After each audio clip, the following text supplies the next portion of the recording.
These are the 5 best exercises for knockout power. Now, as I always do when I preface these videos, there's no such thing as the best exercise, but they make good YouTube titles. So we're gonna go with that. These are just 5 exercises that are, I guess you could say, relatively advanced, but have good scientific backing and evidence behind them, and they're used relatively often within training programs to develop this knockout power. Now, of course, you need to have the technique, you need to have the time, a lot of different factors that go into being a knockout artist. But to possess the raw qualities, these are some of the exercises that can help you develop those. Now, I highly advise you get the MMA Strength and Conditioning Blueprint down in the description. It is free, or just jump on the Sweet Science of Fighting training app. That'll also be down in the description. It has all my programs, even has a year-long training program for strikers and MMA athletes in there.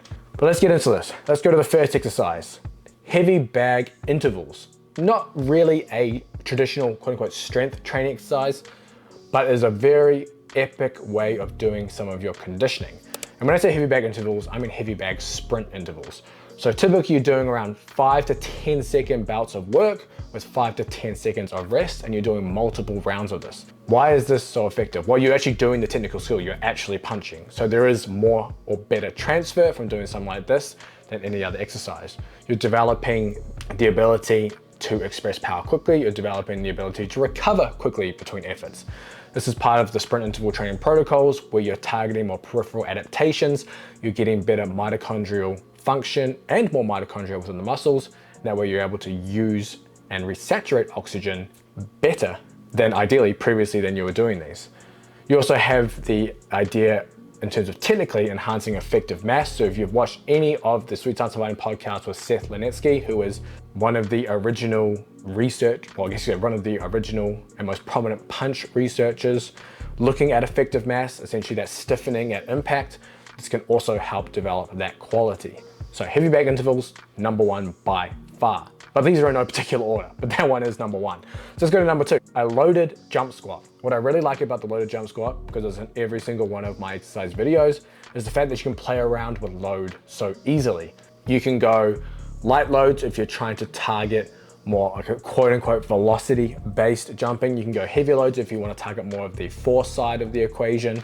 And you have a lot of versatility within loading. But typically 30 to 45% of your back squat 1RM is where you're going to maximize peak power. It doesn't mean you only have to use those loads, you can use above and below that. For example, I really like to use 10% of body weight as a quote unquote more speed-based loading, and that'll be holding dumbbells. And that's where another benefit of the loaded jump squat comes, is the versatility in loading.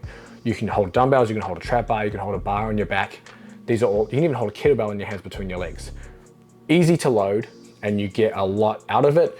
You're able to improve the ability to produce force quickly, which is obviously very important in sports like boxing and MMA when you're trying to throw fast punches and strikes. Number 3 is a very advanced variation. It's called the advantaged position split squat oscillatory isometric. It's a handful. Let's just break it down. Split squat, so you're going to be in your split squat stance. Oscillatory isometric means you're essentially just going to like pulse like a small part of the range of motion as quickly as possible. Advantage position means the strongest portion of the exercise. So that's going to be the top portion. So you could do a disadvantaged version, which would be in the bottom position, but this one's going to be advantage at the top, where I would consider it being quite a bit more specific to striking because you're in those positions. Now the goal is to be able to move up and down as quickly as possible, which means you have to pull yourself down and push yourself back up. It means you have to essentially pull yourself down with force, break, and then come back up with speed. That's one of the hardest parts. And what it's doing is it's facilitating this activation relaxation kinetic. And speed is built on relaxation, because if you're tense, you don't have the speed. This graph right here shows this very, very well. In sprint cyclists, the faster the cadence, the more relaxation you need to be able to facilitate high forces at those high speeds. This is one way of potentially facilitating those activation relaxation kinetics. Now, when you do this, typically you would want a band set up in the rack, but it's very difficult to set that up. You need a lot of equipment. So you can just do this holding some light dumbbells in the top position, and you can do it as a dumbbell oscillatory split squat. Typically you can go, for example, 10 seconds. You can count the number of reps you get, and you can track that over time to see if you're able to do more reps in that 10-second time frame. If you are, it means you are getting better at the activation relaxation, and ideally you're getting faster. So let's go to exercise number 4, and that is the medicine ball punch throw. Here's what I really love about this particular exercise. It teaches the same sequencing as you would when you're throwing a punch, But more importantly is it's rotational. And if you're aware of the podcast I did with Dr. Andrew Pichardo not long ago and his research on medicine ball throwing, rotational medicine ball throwing, and just general strength and power metrics, for example, an isometric mid-thigh pull and a vertical jump, they found very little correlation between those two measures. And this was in their golfers. What it suggests is that getting stronger and more powerful in just traditional weightlifting movements, for example, your jumps, anything kind of axially loaded, may not transfer as well to your rotational movements that you need to do. So therefore, training some form of rotation through different throws is likely a good idea to do all year round as someone who's looking to become a knockout artist or at least develop knockout power. So do your medicine ball punch throws. I would advise doing this with a very light medicine ball, anywhere from 2 to 4 kgs, which is like 4 to 7 or 8 pounds, because you want the speed. It's not about how heavy you can throw a ball, because that's just gonna throw off a lot of the sequencing that you want to be able to be as technically sound as possible when you're doing this exercise. And the final one is another rotational exercise. It is a drop catch band rotation. And this is what we would consider a fast eccentric version of a rotation exercise.